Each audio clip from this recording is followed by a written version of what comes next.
All right, guys, life is all about weathering the storms. There's good weather, there's bad weather.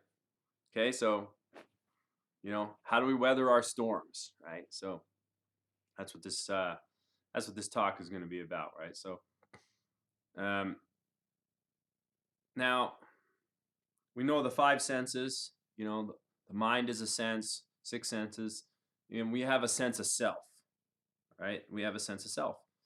So that's a sense, okay? So, and since we exist in three dimensions, we exist in the thinking dimension, the feeling dimension, and the action dimension. Our sense of self exists in those three dimensions also. So, you know, the thinking or feeling dimension by itself is going to undermine your ability to weather storms gracefully. Okay. Your action dimension, your action sense of self, the sense of self in the action dimension, the accomplishment sense of self, that's going to allow you to weather storms gracefully. Like, so, goals are really important. Goals are so important. I am huge on examining yourself and examining yourself in the three dimensions of being. Like it's so important. Achieving goals and then taking stock of your goals. Like, you know, debriefing, like examining what happened, of the goals is huge, right? So, like, but if we look at the mind, like, okay, so who are you? Five lines. Who are you? Right? What do you write? Okay, I'm a dad. I'm white, 36-year-old male, artist, bodybuilder, whatever. We put all these things. World traveler. It's all these accumulations of actions or things, right? We put them down, or what we think. What we think is good. We put it down. Like those are concepts. Like we're capturing our sense of self in a conceptual way. Right? Those aren't real. They point to things in the real, but they're not real. And so when facing a storm, you know, since the sense of self in the mind, the conceptual self, only deals in concepts, it can only apply a concept to a life situation, right? Something happens that's unwanted, boom, victim, or perpetrator, boom, or, you know, this shouldn't be happening, this shouldn't be happening, this shouldn't be happening. Well, it is. It can't feel sorrow. It can't process a loss and feel the loss because it only deals in concepts, right? There's different faculties of your mind, but the predominant faculty of mind is concepts. Thinking mind is concepts, right? Like time. Time doesn't exist. It's a concept. Things just happen. Things just happen. And then, the thinking mind applies time, which is just a mechanistic, patternistic thing that keeps everything moving, like to it, but it's not real. Things just happen. Right. And so the sense of self in the thinking mind, the conceptual mind, he's really limited with handling storms. He doesn't know how to handle them. So when we're growing up, we're just absorbing all of these concepts in real life. We can put them together. We can explore them, based on everything we experience. We're just cataloging, in inventory. If you do that enough, you start to see they're all concepts, and if you do that even more, you start to see that, oh, you're not any of those concepts. I'm not any of those things I listed on that sheet. That's not me, right? Those are concepts. But I exist outside of the conceptual realm. Like I exist in the present moment because concepts are past and future. They don't exist in the present moment, right? They exist in time, which is not the present moment. The present moment is now, right? So we have our material sense of self, right? This is my body, right? This is who I am. I am an accumulation of material. Okay, so who are you? Okay, who are you? Six things. I'm skin, I'm flesh, I'm bone, I'm fluids, I'm energy, I'm waste products. I mean, this is me, right? But that's even conceptual. So you start to experience feeling your body, right? You got to examine your thoughts and you got to examine your feelings too. You examine your thoughts so you can understand that you are not your thoughts.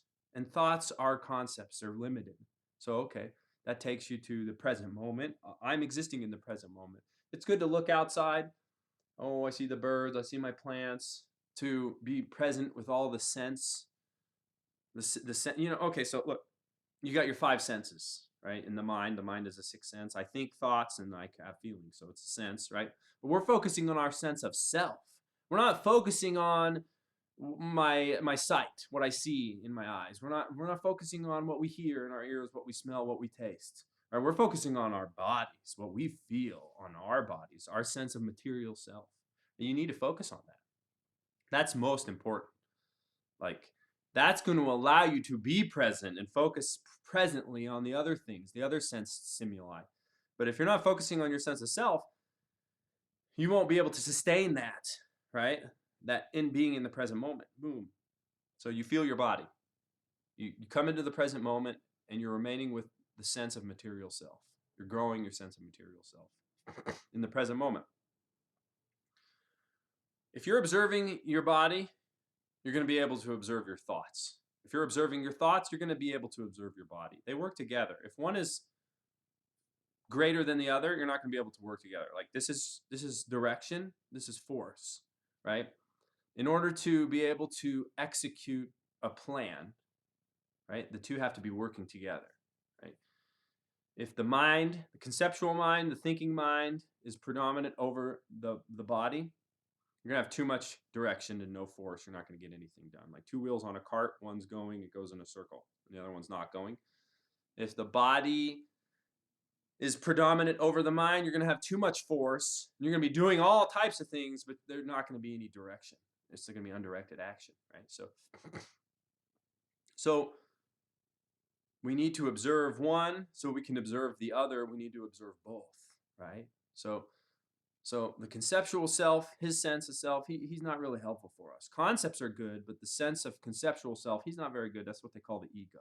The egoic mind is conceptual self. Okay, so the material self is good. You know, being bones, being blood, fluids, skin, flesh, whatever, that's great. But it's about feeling that. It's about feeling that and growing the ability to be present. And you start by being present in yourself. That's gonna give you power to direct your force. Because if the force is out of control, if it's undirectable force, you're going to wreak havoc in your life, right? So this is pointing us towards action, right? So in life, we have the opportunity to carry out goals, right? So we see something we want to do, we like the way it makes us feel, so we think we want to do it, so we make a plan and we do it. Right? The more you do this in life, the more you are growing a sense of self that exists in the realm of accomplishment. Okay, so if you carry out a goal, you plan a goal, you carry it out, you think it out, you plan it, you execute it, boom. That's like you're putting a coin in a jar and you're going to fill this jar up. Okay, and every coin you put in there, it builds to the sense of what you can do. Okay, so sometimes we don't achieve our goals first try. That's why, like, taking stock and looking at it, examining it basically is so important, because it allows us to try again, to think and say, okay, well, what went wrong? Okay, what do I got to do to make it go right the next time? Right? And so then you put another coin in your jar, because I'm using my intellect for something other than like reinforcing my sense of conceptual self. Okay, I'm gaining the power to exert my body again, okay, to do this, right? Like it's really important to take stock of the results of our goals. Okay, so you keep doing this, and then you grow the sense of self that exists in accomplishment, right? Like, so when something hard comes up in your life, you can do it, right? So when something hard comes up in your life, the conceptual self is going to say, if he can't conceive of this hurdle, this challenge in his life, he is going to apply a concept to it, because he only exists in concepts. He's going to say, well, I'm a victim. I can't do that. I can't do that. I can't do that. Well, action. Do it, right? Like, know what you need to do and then do it.